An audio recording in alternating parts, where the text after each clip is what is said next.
যুবক সাহাবী একদিন রাস্তার কিনারার মধ্যে বসে বসে হাউমাউ করে কান্না করতেছে। আল্লাহর নবীর একজন সাহাবী যিনি পরবর্তীতে খলিফাতুল মুসলিমিন হয়েছিলেন হযরত ওমর রাদিয়াল্লাহু তাআলা বিশ্ব নবী রাহমাতুল লিল আলামিনের দরবারে যাবেন রওনা করে দিয়েছেন। রাস্তায় কিনারায় আসার পরে ওই যুবকের সাথে সাক্ষাৎ হয়েছে। এবার লক্ষ্য করে দেখেন যুবকটা বড় হাউমাউ করে কান্না করতেছে। যুবকের কান্না দেখে হযরত ওমর ফারুক রাদিয়াল্লাহু তাআলা আনহু ওনার চোখের পানি আটকায় রাখতে পারলেন না। এত সঙ্গ দিলের মানুষ, এত কঠিন দিলের মানুষ হযরত ওমর নিজের চোখের পানি আটকায় রাখতে পারলেন না। যেই ওমর দিনের ক্ষেত্রে বড় শক্ত, কিন্তু দিলটা বড় নরম ছিল। হযরত ওমর ওই যুবককে ডাক দিয়া বলে, এরে যুবক, কি হয়েছে রে? রাস্তার কিনারায় বসে বসে তুমি এত কান্না করতেছো কেন? যুবক ডাক দিয়া বলে, ওমর, আমার জীবনে এত বড় একটা অন্যায় অপরাধ আমি করে ফেলেছি। আমার মনে হয় এই অন্যায়টা আল্লাহ রাব্বুল আলামিন বোধহয় মাফ করবেন না। হযরত ওমর বলেন, এর যুবক, কি অন্যায় তুমি করেছো? কি অপরাধ করেছো? আমাকে একটু বলা যায়নি? যুবক বলেন, না, আমি আমার অন্যায়ের কথা তোমার কাছে বলবো না, তবে একটা শর্ত হলো, তুমি যদি আমাকে বিশ্ব নবী রাহমাতুল লিল আলামিনের দরবারে নিয়ে যাও, আমার মনে হয় রাসূল যদি আমাকে পরামর্শ দেয় আর রাসূল যদি আল্লাহ তাআলার কাছে দোয়া করে, আল্লাহ হয়তো আমার গুনাহটাকে মাফ করে দিবেন। এবার হযরত ওমর বিশ্ব নবী রাহমাতুল লিল আলামিনের দরবারে চলে গেছেন। চোখ দিয়া পানি পড়তেছে। আল্লাহর নবী হযরত ওমরকে দেখে বলি, এরে ওমর, কি হয়েছে? তুমি কেঁদে কেঁদে আমার দরবারে আসলা কেন? এবার হযরত ওমর বলে, ইয়া রাসূলুল্লাহ, আমি আপনার দরবারে আসার জন্য রওনা করেছিলাম। রাস্তার কিনারায় এক যুবককে আমি দেখেছি কান্না করতেছে। এমন ভাবে কান্না করতেছে, তার কান্না দেখে আমি ওমরের চোখের পানি আটকায় রাখতে পারি নাই। আল্লাহর রাসূল বলেন, ওই যুবককে দেখে নাও। হযরত ওমর বলে, ইয়া রাসূলুল্লাহ, ওই যুবক বলে কি যেন একটা অন্যায় করেছে, অনেক বড় পাপ করে ফেলেছে, আল্লাহ মনে হয় তাকে মাফ করবেন না, এজন্য সে কান্নাকাটি করতেছে। আল্লাহর রাসূল বলেন, এ ওমর, তুমি ওই যুবককে আমার দরবারে নিয়ে আসো। হযরত ওমর ওই যুবককে আল্লাহর রাসূলের দরবারে নিয়ে আসলেন। এবার আল্লাহর নবী বিশ্ব নবী রাহমাতুল লিল আলামিন ওই যুবককে ডাক দেয়া বলে, যুবক, বলো না কি অন্যায় করেছো, কি অপরাধ করেছো? এবার যুবক ডাক দেয়া বলে, ইয়া রাসূলুল্লাহ, ইয়া হাবিবাল্লাহ, আমি এত বড় অন্যায় অপরাধ করেছি, আল্লাহ তাআলা হয়তো আমাকে ক্ষমা করবেন না। আমি আপনাদের সামনে পবিত্র কালামুল্লাহ শরীফের 114 খানা সূরার মধ্য থেকে উল্লেখযোগ্য একটি সূরা, সূরা আন-নূরের 52 নং আয়াত তিলাওয়াত করেছি। সহিহ আত-তিরমিজির অসংখ্য হাদিসে মুবারাকা থেকে একখানা হাদিস আমি আপনাদের সামনে তিলাওয়াত করেছি। আয়াত এবং সামনে হাদিসকে সামনে রেখে নির্দিষ্ট একটা বিষয়ে আমি আপনাদের সামনে আলোচনা করার চেষ্টা করব। আল্লাহ তাআলা আমি ওদমকে ইখলাস ও আমলের নিয়তে বলার, আপনাদেরকে শ্রবণ করার তৌফিক দান করুন। সকলে বলুন আমিন। সম্মানিত হাজিরিন, আমি আবদার করব, মনে যদি কেউ কষ্ট না নেন, দয়া করে যারা রাস্তায় আছেন অথবা দাঁড়িয়ে আছেন আমাদের মাহফিলের প্যান্ডেলে সৌন্দর্য রক্ষার্থে বসে যাবেন ইনশাআল্লাহ। আল্লাহ রাব্বুল আলামিন আমার তেলাওয়াতকৃত আয়াতের মধ্যে সূরা আন-নূরের 52 নং আয়াতে আল্লাহ তাআলা 4টা কর্মসূচির আলোচনা করেছেন। কয়টা কর্মসূচি? এবং এই 4 কর্মসূচি যারা পালন করবে, আমল করবে, আল্লাহ রাব্বুল আলামিন বলেন তারা দুনিয়াতেও সফল, পরকালেও সফল। সুবহানাল্লাহ। এই 4টা গুণ আমরা অর্জন করতে রাজি আছি তো ইনশাআল্লাহ? আরেকটু জোরে বলেন। ক্ষুধা লাগছে? আজকের এই মাহফিলে আসতে পেরে, বসতে পেরে, উলামায়ে কেরামের পাক জবান থেকে আলোচনা শুনতে পেরে আপনারা খুশি না বেজার? আরেকটু জোরে বলেন, খুশি না বেজার? যারা যারা বেজার হাত তুলে দেখান। মাশাআল্লাহ, হুশ আছে। বৃহস্পতিবার এক মাহফিলে গেছিলাম, বলছিলাম আপনারা খুশি না বেজার? অধিকাংশ মানুষ হাত তুলে দিছে। তো আলোচনা শোনার সাথে সাথে জুসের সাথে হুশ থাকার দরকার আছে না নাই? বক্তারও থাকা যেমন দরকার, শ্রোতারও থাকা তেমন দরকার।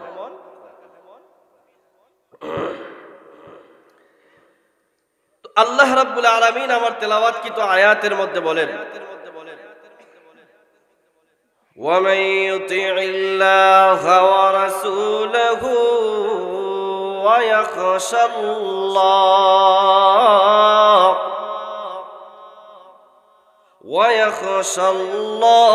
اللَّهَ وَيَتَّقِهِ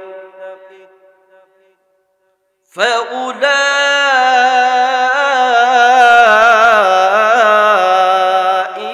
هُمُ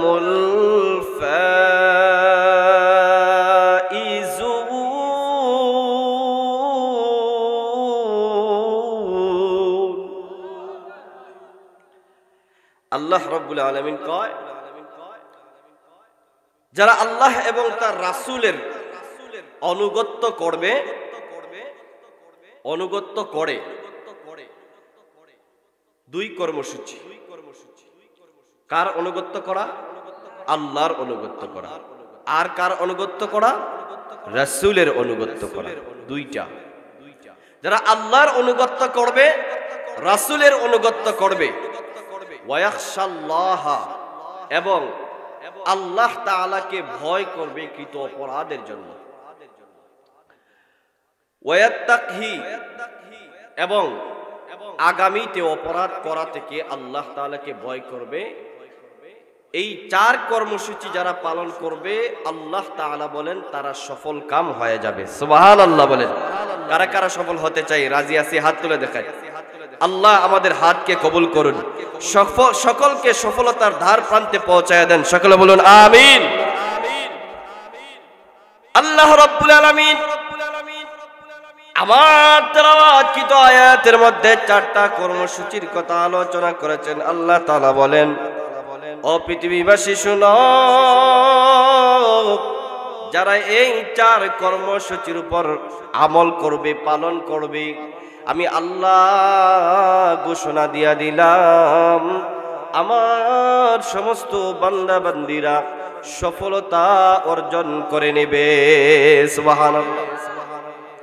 এই কথা আল্লাহ রাব্বুল আলামিন এই আয়াতের প্রথম অংশের মধ্যে আল্লাহ তাআলা যে বলছেন, ওয়া মান ইউতিইল্লাহা ওয়া রাসূলাহ, আল্লাহ এবং তার রাসূলের অনুগত্য, অনুসরণ যারা করবে, এই কথা আমার আল্লাহ শুধু এই জায়গায় নয়, কুরআনুল কারীমের অসংখ্য অগণিত আয়াতে মুবারাকার মাধ্যমে পৃথিবীর সমস্ত বান্দা বান্দীদেরকে আল্লাহ তাআলা জানা দিয়েছে, রে পৃথিবীর বান্দা বান্দী, তোমরা যদি আমি আল্লাহ তাআলার অনুসরণ করো, অনুকরণ করো, আমি আল্লাহ জানায় দিলাম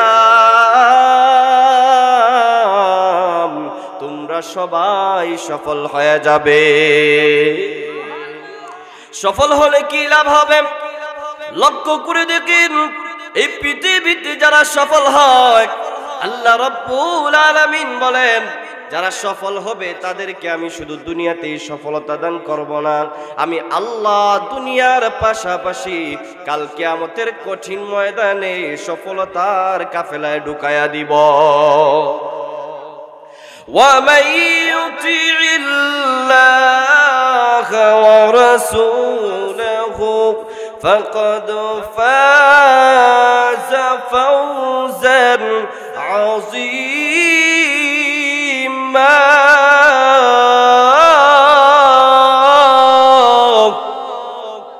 আল্লাহ কয়, যারা আল্লাহ এবং তার রাসূলের অনুগত্য করবে, আল্লাহ বলেন তারা সফল কাম হয়ে যাবে। এই সফল হইতে রাজি আছি তো ইনশাআল্লাহ। শুধু এক জায়গা নয়, কোরআনুল কারীমের অসংখ্য অগণিত আয়াতে আল্লাহ তাআলা জানায় দিছে। এক জায়গা তো আল্লাহ স্পষ্টভাবেই বইলা দিছে। আল্লাহ তাআলা করেন,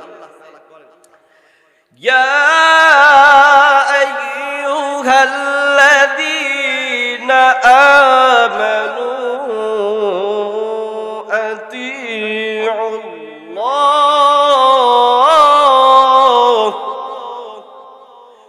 أطيعوا الله ورسوله ولا تولوا عنه وأنتم تسمعون।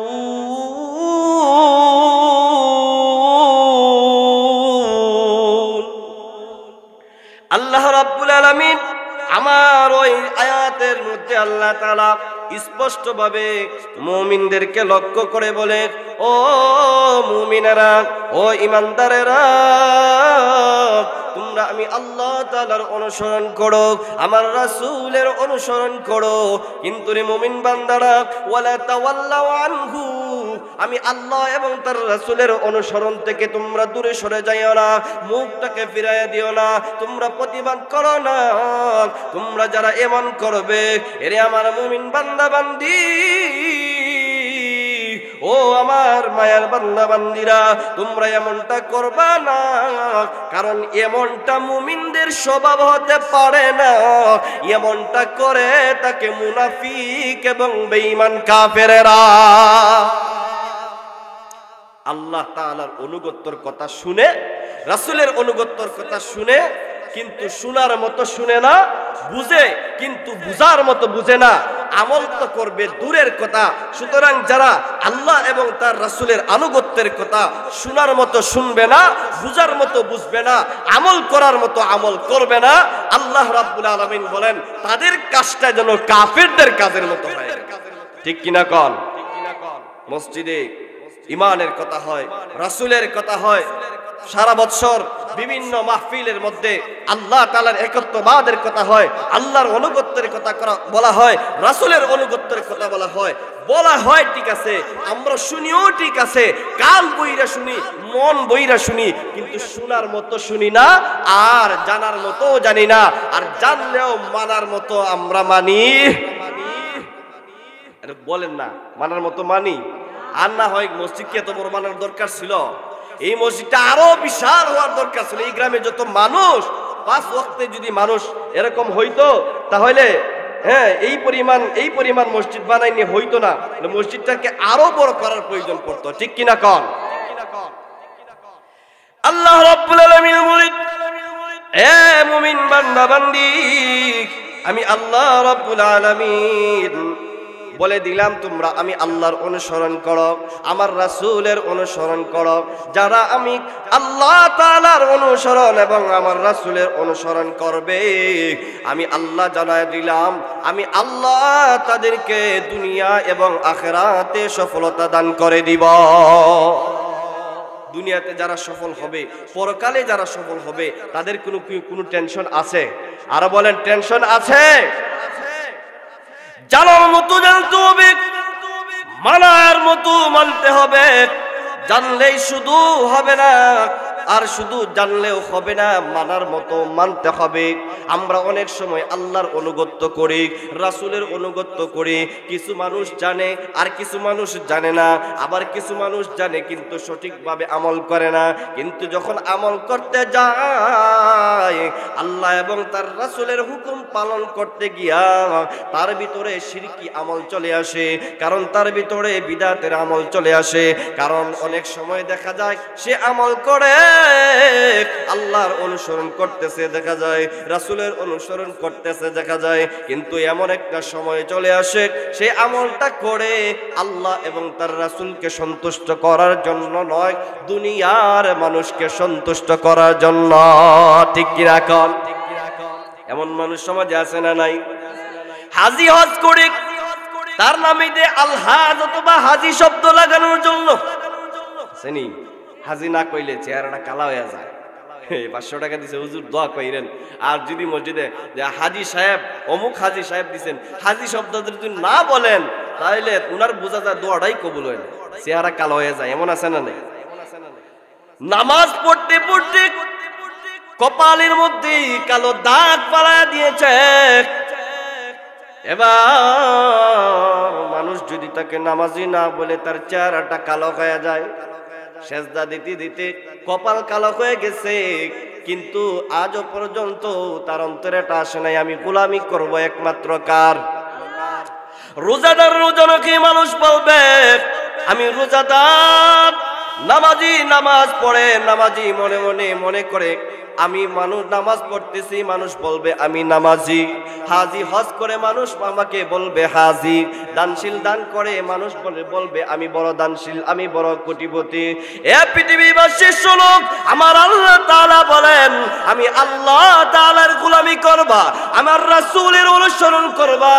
এর পৃথিবীবাসী তোমরা শোনো, শুধু একমাত্র আমি আল্লাহ রব্বুল আলামিনের সন্তুষ্টর জন্য। ঠিক কিনা বলেন? এজন্য তো আমার আল্লাহ কুরআনুল কারীমের মধ্যে জানায় দিয়েছে, এ আমার মায়ার বান্দা বান্দি, তোমার জীবনের সব আমলগুলা একমাত্র আমি আল্লাহর সন্তুষ্টির জন্য হবে। আল্লাহ তাআলা কয় ইন্না সালাতি ওয়া নুসুকি ওয়া মাহইয়ায়া ওয়া মামাতি ومماتي لله رب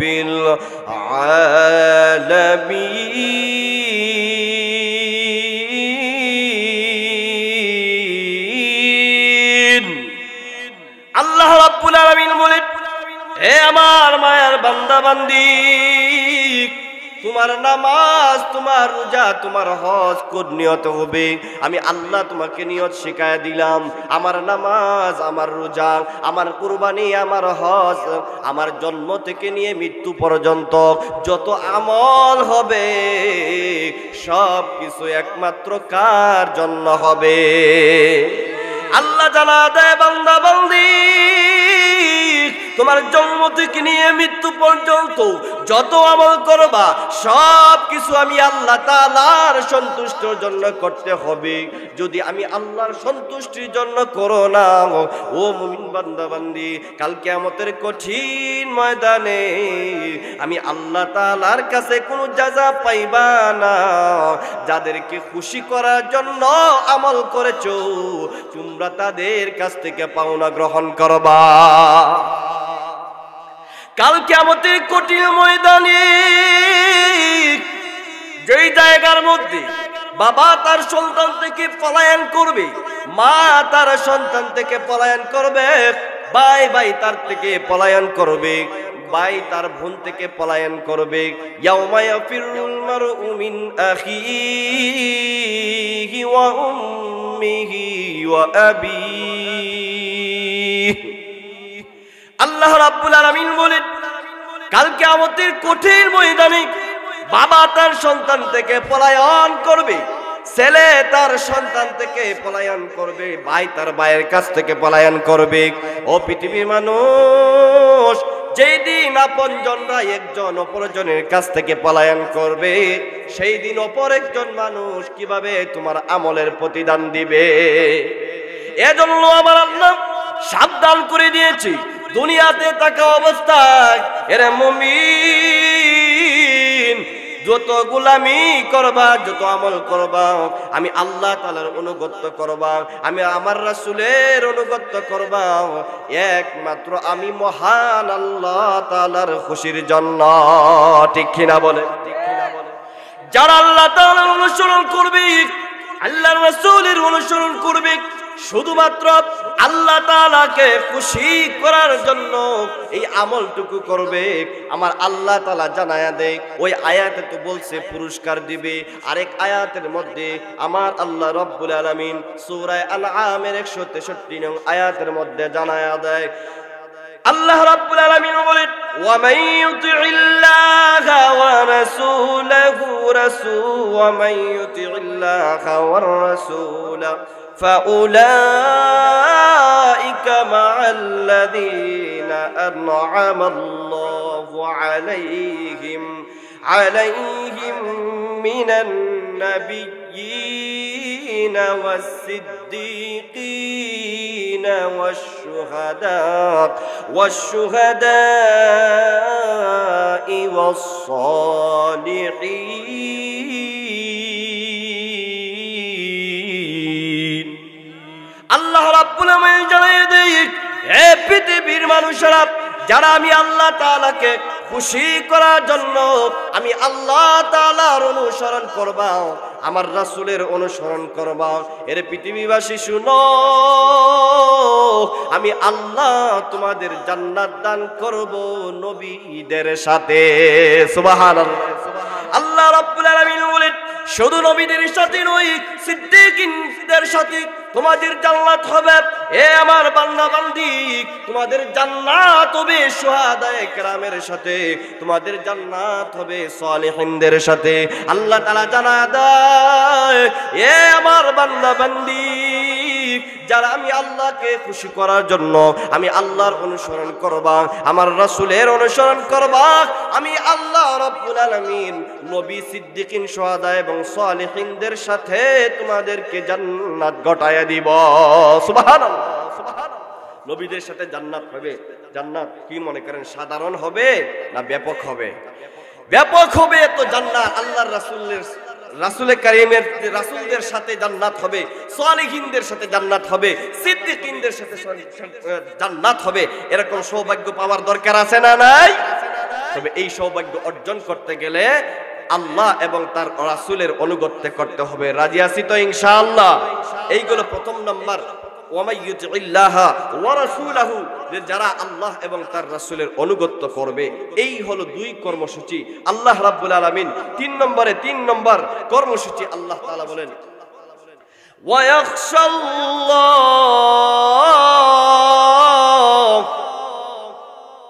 আল্লাহ রাব্বুল আলামিন বলেন ও পৃথিবীর বান্দা বান্দি শুনো, 3 নম্বর কর্মসূচি সফলতা অর্জন করার 3 নম্বর কর্মসূচি হলো যারা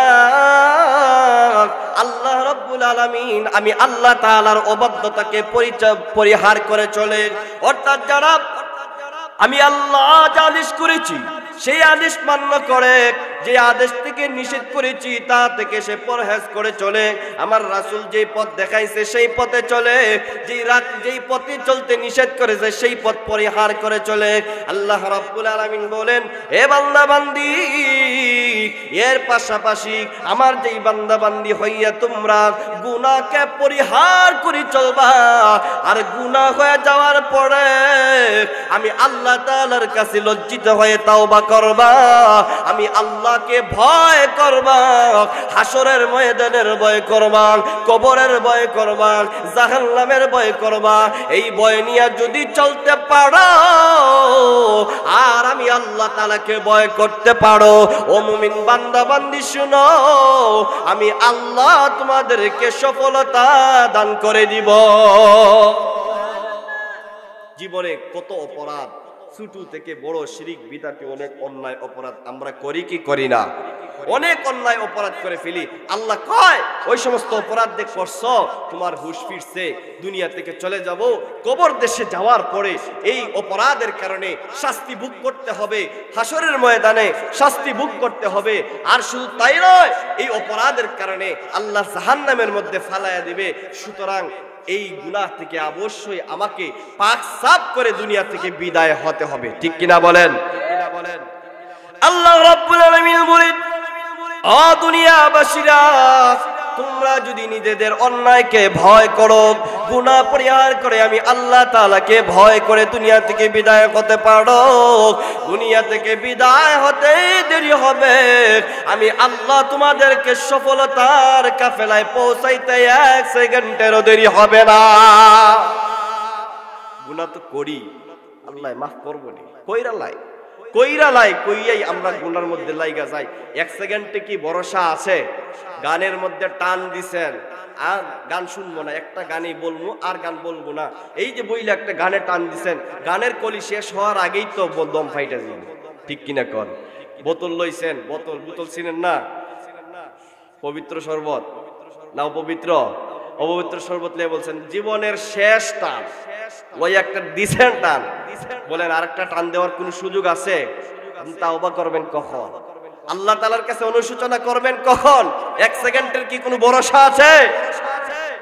আল্লাহ তাআলা কয় দুনিয়াতে থাকা অবস্থায় গুনাহগুলা মাফ করায় নাও, আমি আল্লাহরে ভয় করো, আমি আল্লাহ তোমার কবর জীবন সুখময় করে দিব, হাসরের ময়দান সুখময় করে দেব, অবশেষে আমি আল্লাহ তোমাকে জান্নাতের মালিক বানায় দেব। সুবহানাল্লাহ, সুবহানাল্লাহ।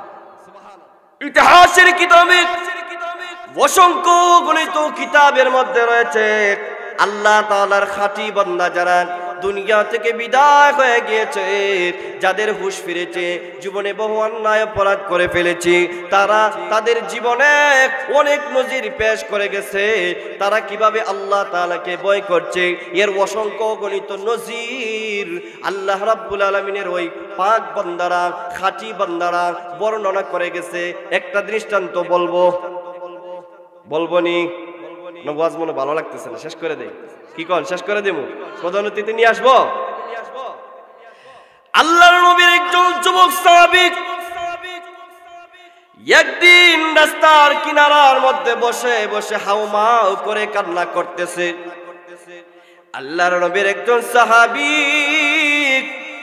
যিনি পরবর্তীতে খলিফাতুল মুসলিমিন হয়েছিলেন হযরত ওমর রাদিয়াল্লাহু তাআলা বিশ্ব নবী রাহমাতুল লিল আলামিনের দরবারে যাবেন রওনা করে দিয়েছেন। রাস্তায় কিনারায় আসার পরে ওই যুবকের সাথে সাক্ষাৎ হয়েছে। এবার লক্ষ্য করে দেখেন যুবকটা বড় হাউমাউ করে কান্না করতেছে। যুবকের কান্না দেখে হযরত ওমর ফারুক রাদিয়াল্লাহু তাআলা আনহু ওনার চোখের পানি আটকায় রাখতে পারলেন না। এত সঙ্গ দিলের মানুষ, এত কঠিন দিলের মানুষ হযরত ওমর নিজের চোখের পানি আটকায় রাখতে পারলেন না। যেই ওমর দিনের ক্ষেত্রে বড় শক্ত, কিন্তু দিলটা বড় নরম ছিল, হযরত ওমর ওই যুবককে ডাক দিয়া বলে, এরে যুবক কি হয়েছে রে? রাস্তার কিনারায় বসে বসে তুমি এত কান্না করতেছ কেন? যুবক ডাক দিয়া বলে, ওমর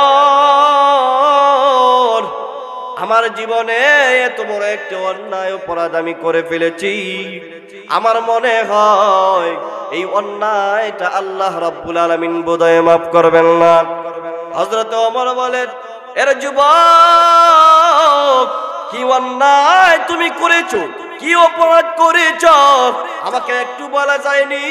যুবক বলেন, না আমি আমার অন্যায়ের কথা তোমার কাছে বলবো না, তবে একটা শর্ত হলো তুমি যদি আমাকে বিশ্ব নবী রাহমাতুল লিল আলামিনের দরবারে নিয়ে যাও, আমার মনে হয় রাসূল যদি আমাকে পরামর্শ দেয় আর রাসূল যদি আল্লাহ তাআলার কাছে দোয়া করে, আল্লাহ হয়তো আমার গুনাহটাকে মাফ করে দিবেন। এবার হযরত ওমর বিশ্ব নবী রাহমাতুল লিল আলামিনের দরবারে চলে গেছেন। চোখ দিয়া পানি পড়তেছে। আল্লাহর নবী হযরত ওমরকে দেখে বলি, এরে ওমর কি হয়েছে, তুমি কেঁদে কেঁদে আমার দরবারে আসলা কেন? এবার হযরত ওমর বলে, ইয়া রাসূলুল্লাহ আমি আপনার দরবারে আসার জন্য রওনা করেছিলাম, রাস্তার কিনারায় এক যুবককে আমি দেখেছি কান্না করতেছে, এমন ভাবে কান্না করতেছে তার কান্না দেখে আমি ওমরের চোখের পানি আটকায় রাখতে পারি নাই। আল্লাহর রাসূল বলেন, ওই যুবককে দেখে নাও। হযরত ওমর বলে, ইয়া রাসূলুল্লাহ ওই যুবক বলে কি যেন একটা অন্যায় করেছে, অনেক বড় পাপ করে ফেলেছে, আল্লাহ মনে হয় তাকে মাফ করবেন না, এজন্য সে কান্নাকাটি করতেছে। আল্লাহর রাসূল বলেন, এ ওমর তুমি ওই যুবককে আমার দরবারে নিয়ে আসো। হযরত ওমর ওই যুবককে আল্লাহর রাসূলের দরবারে নিয়ে আসলেন। এবার আল্লাহর নবী বিশ্ব নবী রাহমাতুল লিল আলামিন ওই যুবককে ডাক দেয়া বলে, যুবক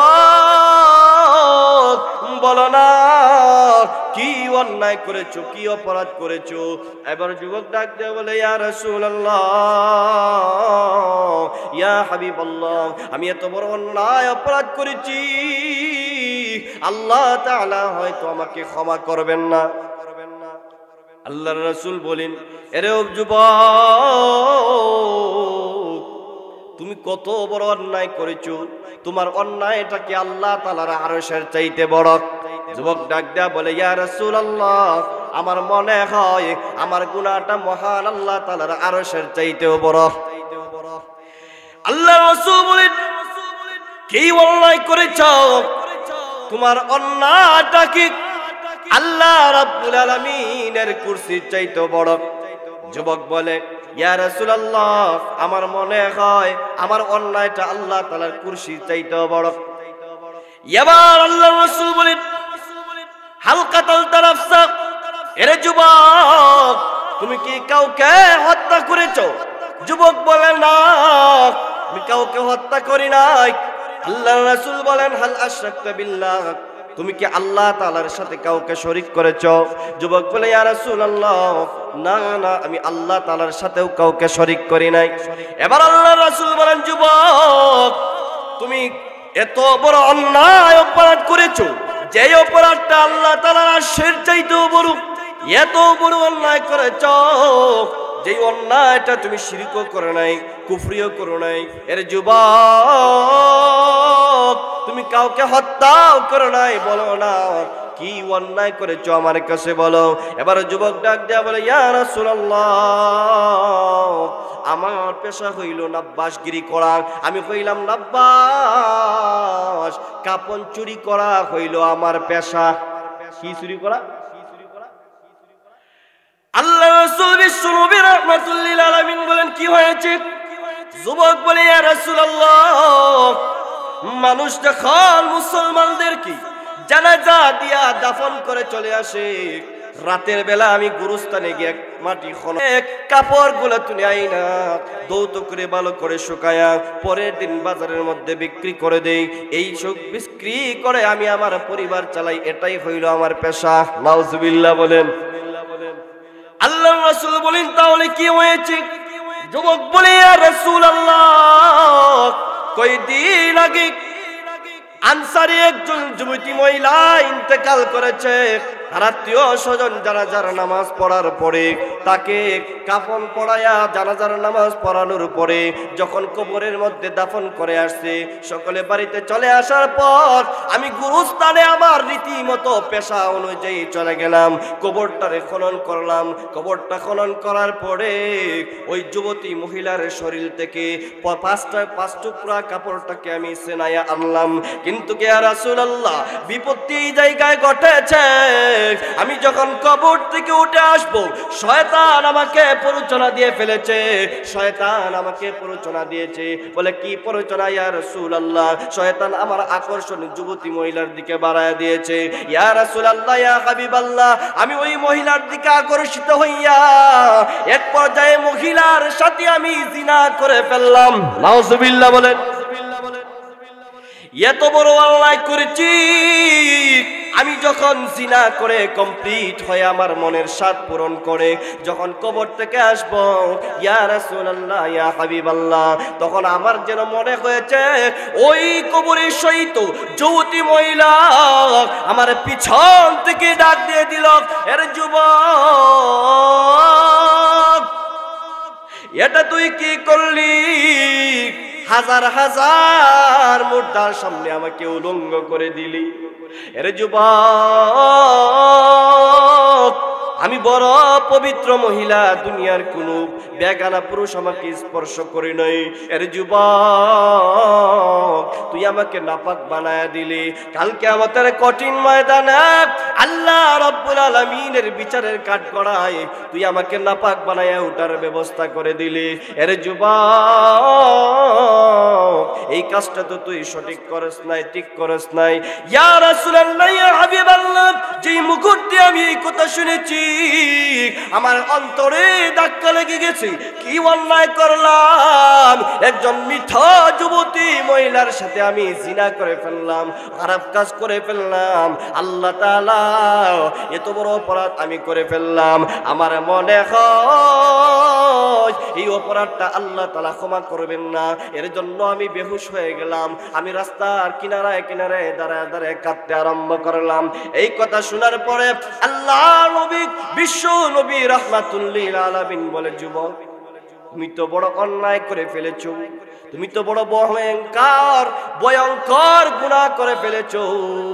এটা তো তোমার দ্বারা ঠিক হয় নাই। যেই মুহূর্তে যুবক এই কথা শুনেছে, এবার যুবক মনে করলো আল্লাহর রাসূল যখন এত বলেছেন ভয়ঙ্কর গুনাহ হয়ে গেছে, এত বড় অন্যায় হয়ে গেছে, আমার দ্বারা ঠিক হয় নাই।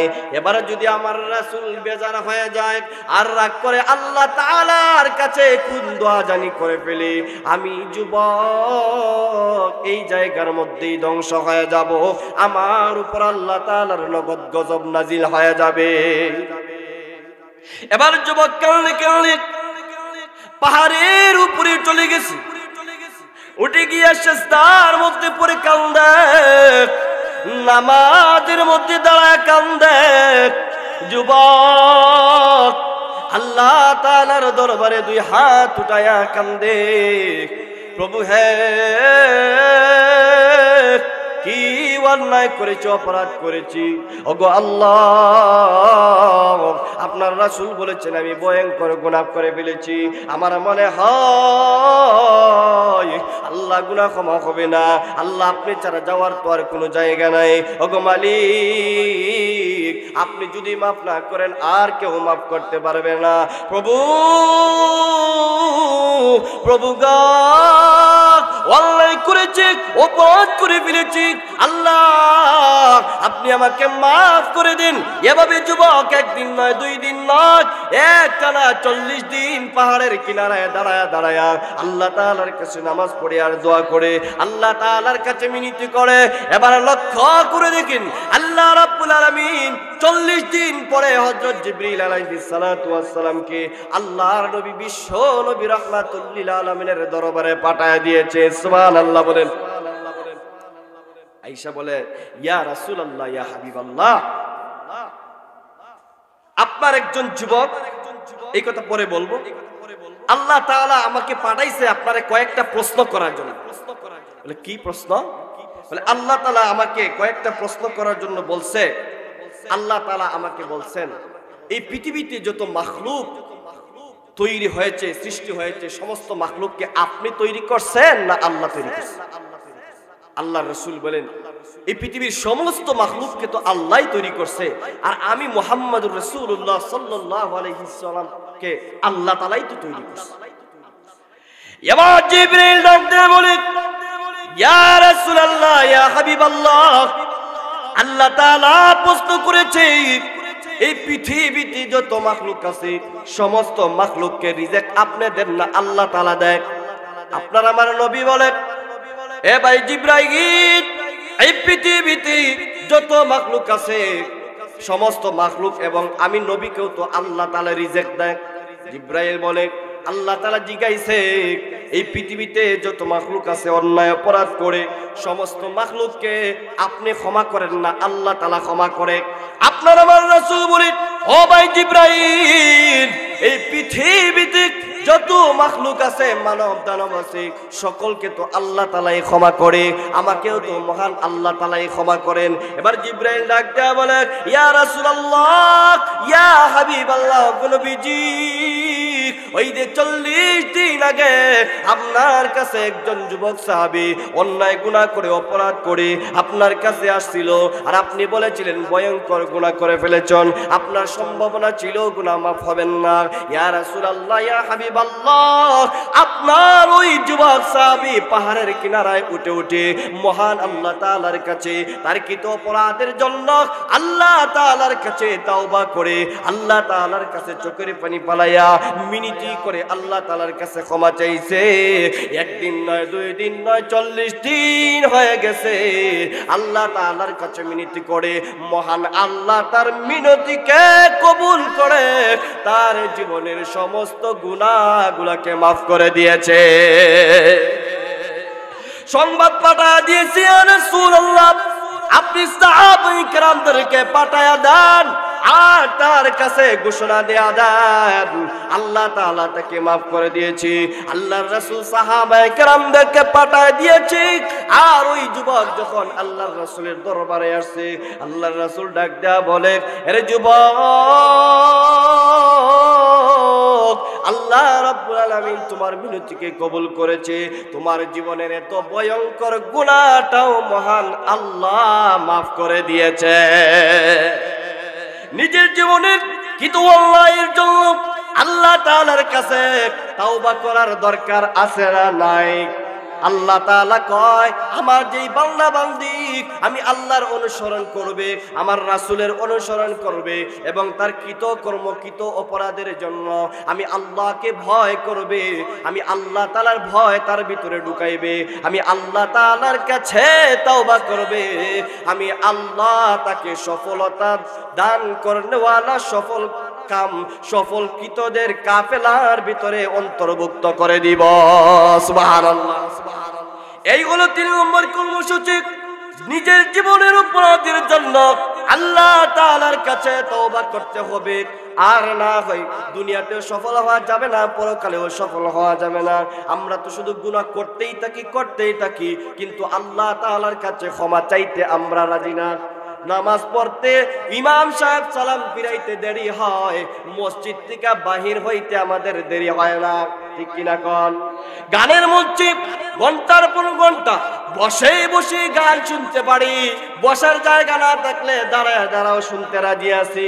মেঘ যদি উপর থেকে পড়ে, বৃষ্টি পড়ে, এরপরেও গান শুনতে রাজি আছি। আমরা কত ধরনের অন্যায় অপরাধ করতে রাজি আছি, কিন্তু আল্লাহ তাআলার কাছে নামাজ পড়ে ইমাম সাহেব মিনতি করে, এই মিনতির মধ্যে শরীক হইতে আমরা রাজি না। এই সমস্যাটা হয় শুক্রবারে, ইমাম সাহেব সালাম ফিরাইতে দেরি হয়, অধিকাংশ মুসল্লিরা বাহির হইতে দেরি হয় না। পরবর্তীতে 4 রাকাত সুন্নতে মুআক্কাদা, এটা সুন্নতে মুআক্কাদা পড়ার দরকার আছে না নাই? না পড়লে গুনাহগার হবে কি হবে না? ও মুসলমান, আল্লাহ তাআলার কাছে তাওবা করতে দীর্ঘ সময় লাগে না। আল্লাহ তাআলার কাছে 1 মিনিটও যদি চান, আধা সেকেন্ড আধা মিনিটও যদি আল্লাহ তাআলার কাছে চাইতে পারেন, চাওয়ার মতো চাইতে পারেন, আল্লাহ তাআলার কাছে একবার যদি ইস্তেগফার করতে পারেন, আমার আল্লাহ ওই একবারকে কবুল করে আপনার জীবনের সমস্ত গুনাহগুলোকে মাফ করে দিতে পারে, ঠিক কিনা কোন? সহজে বোঝানোর জন্য এই যে মোবাইলের মধ্যে আছে, আপনি মনে করেন 10টা ফাংশন ডিলিট করবেন, 10টা ফাংশনকে আপনি ক্লিক করলেন, সিলেক্ট করার পরে আপনি যদি ডিলিট ফাংশনের মধ্যে ক্লিক করেন, সাথে সাথে 10টা ফাংশন ডিলিট হয়ে যাবে, ঠিক কিনা কোন? ঠিক তদ্রূপভাবে আল্লাহ তাআলার কাছে নিজের জীবনের কৃত অপরাধের জন্য যদি এইভাবে আপনি ক্ষমা চাইতে পারেন, একবার ক্ষমা চাইতে দেরি হবে, মহান আল্লাহ তাআলা যদি কবুল করে আপনার জীবনের সমস্ত গুনাহগুলোকে মাফ করে দিবে। একজন বড় মুহাদ্দিস ছিলেন ইমামে আহমদ ইবনে হাম্বল রাহমাতুল্লাহি আলাইহি। নাম শুনছেন? 4 মাযহাবের এক ইমাম, যার নাম হলো ইমামে আহমদ ইবনে হাম্বল রাহমাতুল্লাহি আলাইহি। উনার মুখস্থ হয় 8 থেকে 10 লক্ষ হাদিস ছিল। সুবহানাল্লাহ বলে। 8 থেকে 10 লক্ষ হাদিস উনার মুখস্থে ছিল। উনি একটা কিতাব লিখছে মুসনাদে আহমদ, ওই কিতাবের মধ্যে 40,000-এর ঊর্ধ্বে হাদিস রয়েছে। সুবহানাল্লাহ বলে। এমন একজন এমন একজন মুহাদ্দিস, এমন একজন আল্লাহর কামিল বান্দা, উনি স্বপ্নে 100 বারের উপরেও আল্লাহর রাসূলকে দিদার নসিব করেছেন। সুবহানাল্লাহ। কম বড় আলেম ইমাম আহমদ ইবনে হাম্বল হাদিস সংগ্রহ করার জন্য একদিন ঘর থেকে বের হয়ে গেলেন, রওনা করে দিয়েছেন, সফরের মধ্যে শামিল হয়ে গেলেন। যাইতে যাইতে সন্ধ্যা হয়ে গেছে, এক এলাকা থেকে অন্য এলাকায় গেছেন, এক গ্রামে গিয়ে অবস্থান করলেন। পাশে একটা মসজিদ পাইলেন। ইমামে আহমদ ইবনে হাম্বল মসজিদের ভিতরে প্রবেশ করলেন, আসরের নামাজ পড়লেন, মাগরিবের নামাজ পড়লেন। চিন্তা করলেন, এবার যদি আমি বাড়ির দিকে ব্যাক করি তাহলে রাত হয়ে যাবে, বাড়িতে আমি যাইতে পারবো না। ইমামে আহমদ ইবনে হাম্বল এবার খেয়াল করলেন মসজিদে এশারের নামাজ পড়ে ফজর পর্যন্ত অপেক্ষা করবেন। এবার ইমামে আহমদ ইবনে হাম্বল এশারের নামাজের পরে তাসবিহ হাতে নিয়া উনি আমলের মধ্যে বসে গেলেন। কিছুক্ষণ পরে মসজিদ কমিটির একজন অথবা মসজিদের মুয়াজ্জিন আয়েশা বলে, হুজুর আপনি আমাদের মসজিদ থেকে বের হয়ে যান, আমরা মসজিদ এশারের পরে তালা লাগায় দেই, মসজিদে কেউ অবস্থান করতে পারে না। ইমামে আহমদ ইবনে হাম্বল কে ওই লোকটা চিনে নাই। ইমামে আহমদ ইবনে হাম্বল বলে, ও ভাই আমাকে রাতটা থাকার ব্যবস্থা করে দেন, সকালে আমি চলে যাব। এত পিরাপিরি করার পরেও ইমামে আহমদ ইবনে হাম্বল রাহমাতুল্লাহ আলাইহিকে মসজিদে অবস্থান করতে দিল না। ইমামে আহমদ ইবনে হাম্বল মসজিদ থেকে বের হয়ে গেলেন, আবার সফর করতে আরম্ভ করলেন। শীতের কনকনে রজনী, সারা রাত ঠান্ডার রজনী, অন্ধকার রজনী, ইমামে আহমদ ইবনে হাম্বল রওনা করে দিলেন। হাঁটতে হাঁটতে হাঁটতে হাঁটতে এক পর্যায়ে একটা বাজারে পাইলেন। লক্ষ্য করে দেখলেন বাজারে সব দোকানগুলা বন্ধ হয়ে গেছে, শুধুমাত্র একটা দোকান খালি রয়েছে। লক্ষ্য করে দেখলেন আল্লাহর বান্দা এক যুবক আগুনের মধ্যে রুটি সেকা দিয়া দিয়া বিক্রি করতেছে। হযরত আহমদ ইবনে হাম্বল লক্ষ্য করলেন, যদি আমি ওই লোকের কাছে যাই, সারা রাত্র আগুনটা পাই, ঠান্ডা থেকে আমি বাঁচতে পারবো, ঠান্ডা থেকে আমি বাঁচতে পারবো, সারাটা রাত ওই যুবকের দোকানের সামনে আমি কাটায় দিতে পারবো।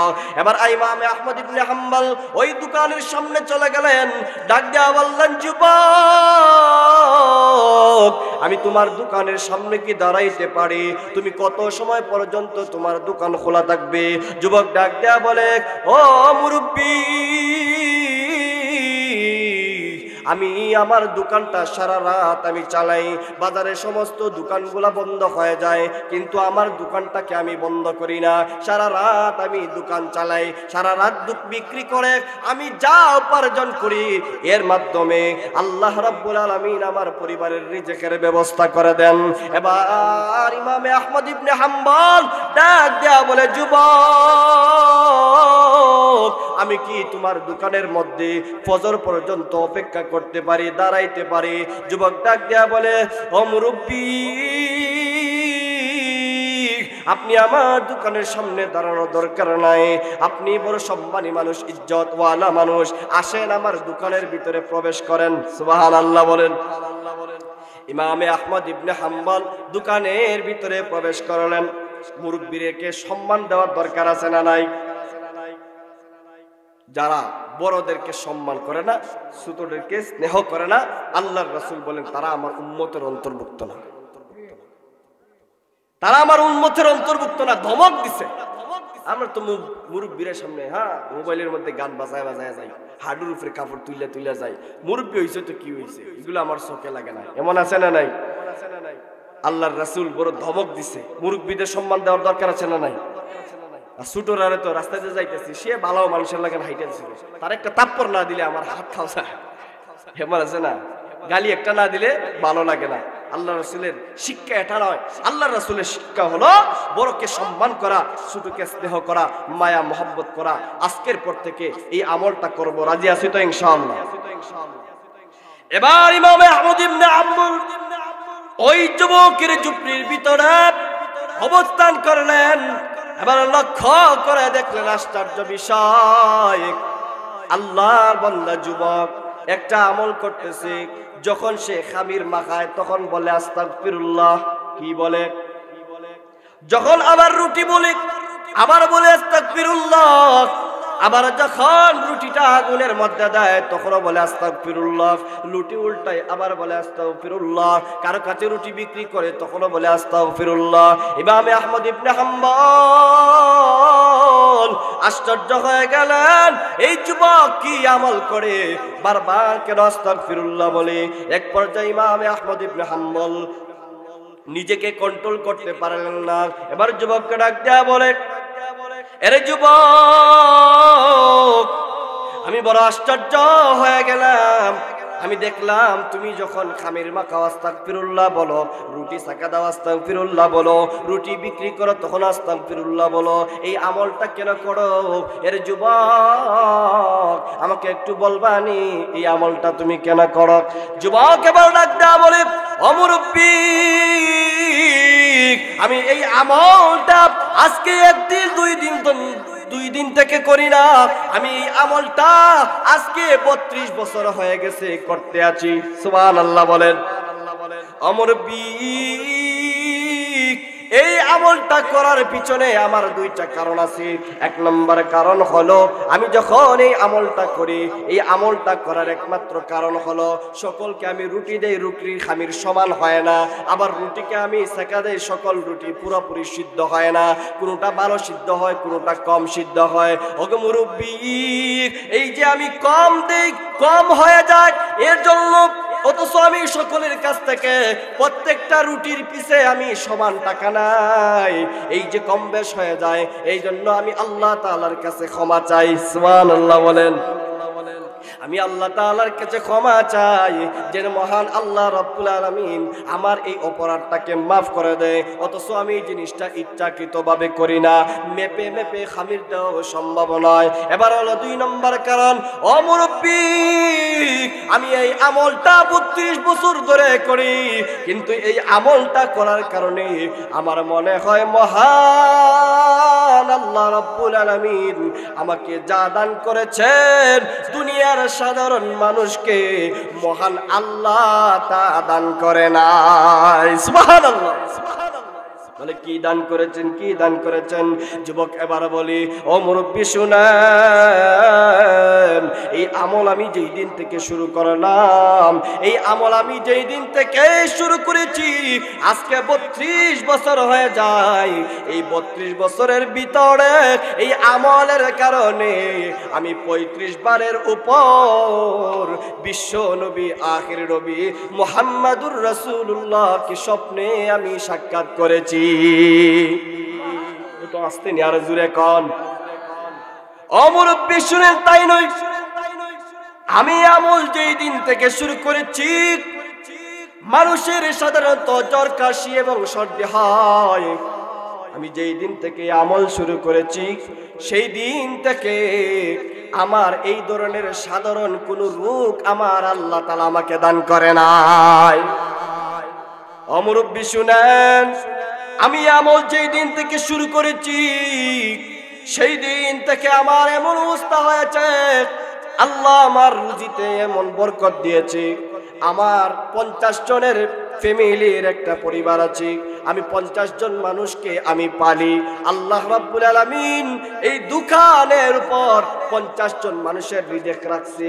আমি লক্ষ্য করে দেখলাম, সারা মাস আমার পরিবারের খরচ জোগানোর পরেও আমি মসজিদ মাদ্রাসায় দান করি, আমি অসহায় মানুষদেরকে দান করি, ইয়াতিমদেরকে আমি দান করি। কিন্তু এরপরেও দেখা যায়, মাস যখন শেষ হয়ে যায়, এরপরেও মনে হয় যেন আমার টাকা ফুরায় না। সুবহানাল্লাহ। শুধু তাই নয়, শুধু তাই নয়, মুরব্বি, এই আমল যেই দিন থেকে আমি করতে আরম্ভ করে দিয়েছি, এত বড় আশ্চর্যের বিষয়, যেই দিন থেকে আমল করতে আরম্ভ করে দিয়েছি, সেই দিন থেকে আমার আল্লাহ আমাকে মুস্তাজাবুদ দাওয়া বানায় দিয়েছে। মুস্তাজাবুদ দাওয়া কাকে বলা হয়? বলে যে আল্লাহ তাআলার কাছে দোয়া করে, দোয়া করতে দেরি হয়, আল্লাহ তার দোয়াকে কবুল করতে দেরি হয় না। মুরব্বি, যেই দিন থেকে এই আমল আমি শুরু করেছি, যেই দিন থেকে আমল করতেছি আমি নিজের জন্য দোয়া করি, পরিবারের মানুষের জন্য দোয়া করি, আমি সকলের জন্য দোয়া করি।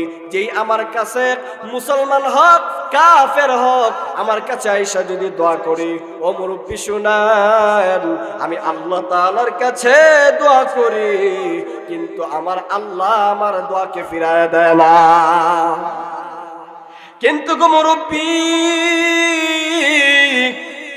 আমার জীবনে যত দোয়া আমি করেছি এই 32 বছরে আমার আল্লাহ আমার সব দোয়াকে কবুল করেছে, কিন্তু আমার মনে হয় একটা দোয়া এতদিন হয়ে গেছে আমি আল্লাহ তাআলার কাছে করি, আমার আল্লাহ এই দোয়াটা মনে হয় এখনো আমাকে কবুল করে নাই। কি দোয়া, কি দোয়া করছো আল্লাহ তাআলার কাছে, আল্লাহ তোমার দোয়াকে কবুল করে নাই? মুরব্বি, আমি শুনেছি বর্তমান জমানার মধ্যে সবচেয়ে বড় আলেম ইমাম আহমদ ইবনে হাম্বল রাহমাতুল্লাহ আলাইহি, লক্ষ লক্ষ হাদিস উনার মুখস্থ, উনি অনেক বড় মুহাদ্দিস, অনেক বড় ফকিহ, উনি অনেক বড় আলেম। আমি শুনেছি উনি বড় জবরদস্ত আলেম। ও মুরব্বি, আমি আল্লাহ তাআলার কাছে দোয়া করেছি, আল্লাহ আমার জীবদ্দশায় ও ইমাম আহমদ ইবনে হাম্বলের সাক্ষাৎটুকু আমাকে করাইয়া দেন। ইমাম আহমদ ইবনে হাম্বল এবার চোখের পানি ফালাইয়া কান্দে। এবার ইমাম আহমদ ইবনে হাম্বল ওনাকে কন্ট্রোল রাখতে পারে নাই। এবার ইমাম আহমদ ইবনে হাম্বল চোখের পানি ফালাইয়া যুবককে ডাক দেয়া বলে, এর যুবক, ওই আল্লাহ তাআলা নাকি ঘর থেকে বাইর করায়া মসজিদে অবস্থান করায়া মসজিদ থেকে অন্য লোক দিয়া বাহির করে দিয়া আমাকে নাকি তোমার দরবারে পাঠায়া দিয়েছে। এর যুবক, তুমি যে ইমামে আহমদ ইবনে হাম্বলের জন্য দোয়া করতেছো, আমি হলাম ইমামে আহমদ ইবনে হাম্বল। সুবহানাল্লাহ। ইস্তেগফার আল্লাহ তাআলা কবুল করে কি করে না? আর জোরে বলেন, করে কি করে না? সুতরাং এই আমল করতে রাজি আছি তো ইনশাআল্লাহ? এই যে 3-4টা কর্মসূচির কথা বললাম, এক নম্বর হলো আল্লাহ তাআলার অনুগত্য করা, 2 নম্বর হলো রাসূলের অনুগত্য করা, 3 নম্বর হলো কৃত অপরাধের জন্য আল্লাহকে ভয় করা, 4র্থ নম্বর হলো আনেওয়ালা যে জিন্দেগির সমস্ত অপরাধ থেকে নিজেকে পরহেজ রাখা, আল্লাহর হুকুম মানা, রাসূলের তরিকা অনুযায়ী চলা, গুনাহ থেকে পরহেজ থাকা, কৃত গুনাহের জন্য তাওবা করা। এই 4 কর্মসূচি যারা পালন করবে আল্লাহ রাব্বুল আলামিন বলেন তারা সফলতার কাফেলার অন্তর্ভুক্ত হয়ে যাবে। সুবহানাল্লাহ।